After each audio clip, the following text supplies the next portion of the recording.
ঘুম থেকে ওঠার পর স্বপ্নের জগৎকে যেমন ঝাপসা মনে হয়, বাস্তবকে মনে হয় আসল সত্য। মৃত্যুর পর আপনার মনে হচ্ছে পুরো জীবনটাই যেন ছিল একটা স্বপ্ন, যা আপনি ঘুমন্ত অবস্থায় কাটিয়েছিলেন। ফেরেশতাদের সাথে অলৌকিক সব অভিজ্ঞতাগুলোর পর এখন আপনি ফিরে এসেছেন আপনার কবরে। আপনাকে মাটি দেয়া হয়ে গেছে। আপনি শুনতে পাচ্ছেন আপনার কাছের মানুষেরা দোয়া করছে, জিকির করছে, আপনাকে ছেড়ে যেতে চাচ্ছে না। কিন্তু আপনিও জানেন, তারাও জানে, তাদেরকে যেতেই হবে। প্রত্যেক মানুষকে তার ব্যক্তিগত পথ পাড়ি দিতেই হবে। কবরস্থান থেকে প্রস্থান করা শেষ মানুষটির পদধ্বনি আপনার কানে পৌঁছয়। এরপর সব নিশ্চুপ। একটি মুহূর্ত পার হলো না সারাদিন পার হয়ে গেল বোঝা গেল না, কারণ এই জগতে সময়ের হিসাব মেলানো কষ্ট। হঠাৎ করে আপনি অনুভব করলেন আপনার কবরটা ছোট হয়ে আসছে, মাটি আপনাকে চেপে ধরছে। চিৎকার করে ওঠার আগেই মাটি আপনাকে এমন ভাবে চেপে ধরলো, আপনার মনে হলো আপনার দেহের প্রতিটি অঙ্গ মিলেমিশে একাকার হয়ে গেছে। এরপরেই আপনাকে মাটি ছেড়ে দিল। এটা কি কবরের আযাব ছিল? আপনি কি তাহলে শাস্তি পাওয়া মানুষদের দলে? আপনার মনে পড়লো রাসূল সাল্লাল্লাহু আলাইহি ওয়াসাল্লামের সেই কথাগুলো। তিনি বলেছিলেন, যদি মাটির এই চাপ থেকে কেউ বাঁচত, সে হতো সাদ ইবনে মুআদ রাদিয়াল্লাহু আনহু।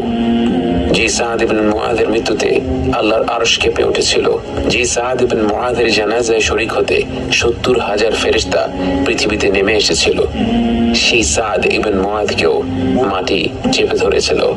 কারণ এটাই আল্লাহর হুকুম। আমরা মাটি থেকে এসেছি, আবার মাটিতেই মিশে যাব।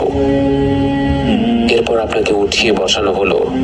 দেখতে ভয়ঙ্কর দুজন ব্যক্তি আপনার সামনে উপস্থিত হলো। মুনকার আর নাকির কাউকে সান্ত্বনা দেয় না, তারা নম্রভাবে কথা বলে না।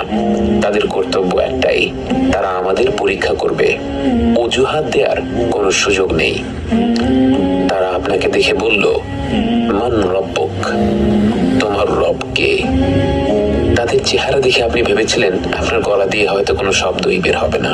কিন্তু যে আল্লাহকে সারা জীবন বিশ্বাস করেছেন, যে আল্লাহর আদেশ পালন করার সাধ্যমতো চেষ্টা করেছেন, যে আল্লাহর অমান্য করার পর তার কাছেই ক্ষমা চেয়ে মাথা নত করেছেন, সেই আল্লাহর পরিচয় জানতে যাওয়ার পর আপনি কি করে চুপ থাকেন? আপনার ঠোঁট আর জিহ্বা যেন আপনার মস্তিষ্কের অপেক্ষা না করেই বলে উঠল, আমার রব আল্লাহ। এরপর তারা প্রশ্ন করলো, ওয়া দীনুক, তোমার দিন কোনটা? আপনি বললেন, আমার দিন ইসলাম। অবশেষে তারা জিজ্ঞেস করলো, তোমার কাছে যাকে পাঠানো হয়েছিল তার ব্যাপারে তুমি কি বলো? তার নাম উচ্চারণ করতে গিয়ে আপনার মুখে হাসি ফুটে গেল। আপনি বললেন, তিনি হচ্ছেন আল্লাহর বান্দা, তার প্রেরিত রাসূল। আমি সাক্ষ্য দিচ্ছি আল্লাহ ছাড়া কোনো মাবুদ নেই এবং মুহাম্মদ সাল্লাল্লাহু আলাইহি ওয়াসাল্লাম তার বান্দা এবং তার রাসূল। সাথে সাথেই তারা বলে উঠল, সাদাক্ত, তুমি সত্য বলেছ। এবং সাথে সাথে আপনার কবরটা প্রশস্ত হয়ে যেতে থাকে। দেখতে না দেখতেই আপনার কবরটি বিরাট আকৃতি ধারণ করে। এরপর আপনার সামনে একটি চিত্র তুলে ধরা হয়। এটা কি একটি ভিডিও, নাকি তার চেয়েও আধুনিক কোনো প্রযুক্তি, তা আপনার জানা নেই। সেটা নিয়ে ভাবারও সুযোগ নেই, কারণ আপনি হতভম্ব হয়ে দেখতে পেলেন সেখানে একটি ভয়ানক জায়গা দেখানো হচ্ছে, যেখানে চারিদিকে দাউ দাউ করে আগুন জ্বলছে এবং হিংস্র সব জীব কারো জন্য অপেক্ষা করছে। চারিদিকে দাউ দাউ করে আগুন জ্বলছে এবং হিংস্র সব জীব কারো জন্য অপেক্ষা করছে।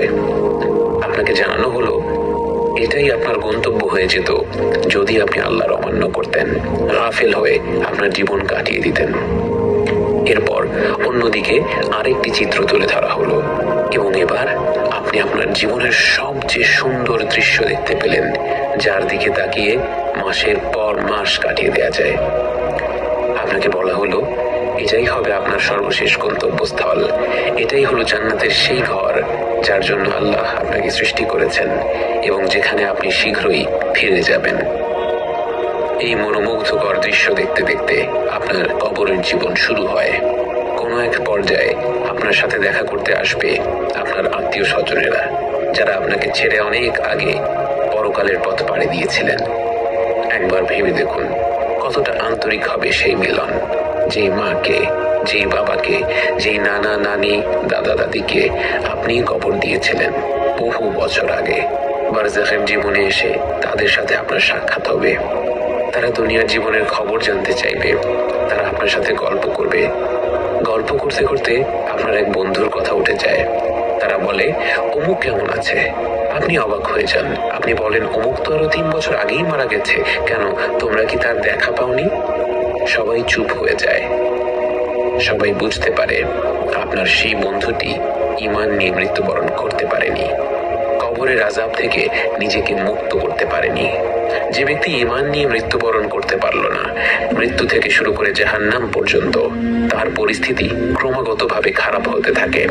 যখন তাকে আসমান থেকে জমিনে ছুঁড়ে ফেলা হয়, যখন মাটি তাকে হিংস্রভাবে চেপে ধরে, এরপর যখন মুনকার নাকির এসে তাকে উঠিয়ে বসায় আর জিজ্ঞেস করে, মান রব্বুক, সে কোনো উত্তর দিতে পারে না, আমতা আমতা করতে থাকে। তাকে বলা হয়, মা দীনুক, আবারও সে আমতা আমতা করতে থাকে, কোনো উত্তর দিতে পারে না। তাকে প্রশ্ন করা হয় রাসূল সাল্লাল্লাহু আলাইহি ওয়াসাল্লামকে নিয়ে, তার ব্যাপারে সে কি জানে। সে অনিশ্চিত হয়ে বলে, আমি শুনেছিলাম লোকে এই বলতো। তখন মুনকার আর নাকির বলবে, তুমি মিথ্যা বলেছ। তার মাথায় শক্ত লোহা দিয়ে এত জোরে আঘাত করা হবে যে তার চিৎকার শুনতে পাবে আশেপাশের প্রতিটি সৃষ্টি, শুধু মানুষ আর জিন ব্যতীত। এরপর তাকে জান্নাতের একটি দৃশ্য দেখানো হবে। তাকে বলা হবে, এটাই তার গন্তব্য হতে পারত যদি সে আল্লাহর আহ্বানে সাড়া দিত। তারপর তাকে জাহান্নামের দৃশ্য দেখিয়ে বলা হবে, সে নিজেই এই গন্তব্যটি নিজের জন্য বেছে নিয়েছে। জান্নাতে সে কি পেতে পারত আর জাহান্নামে তার জন্য কি অপেক্ষা করছে তা সরাসরি দেখার পর তার মনে এমন অকল্পনীয় অনুতাপ জন্ম নেয় যে আর কোনো শাস্তি না থাকলেও শুধু সেই অনুতাপটাই তার জন্য আযাব হিসেবে অসহনীয় হয়ে পড়ত। সেই গন্তব্য আপনার হয়নি। আপনি শুয়ে আছেন আপনার প্রশস্ত কবরে, জান্নাতের আলোয় আলোকিত, শুধুমাত্র আপনার রবের অসীম রহমতের কারণে। এই সুখময় আবাসে আপনি অপেক্ষা করতে থাকেন সেই দিনটির জন্য, যেদিন সবাইকে একটি ময়দানে একত্রিত করা হবে। কিন্তু আপাতত একটু বিশ্রাম নেওয়া যাক।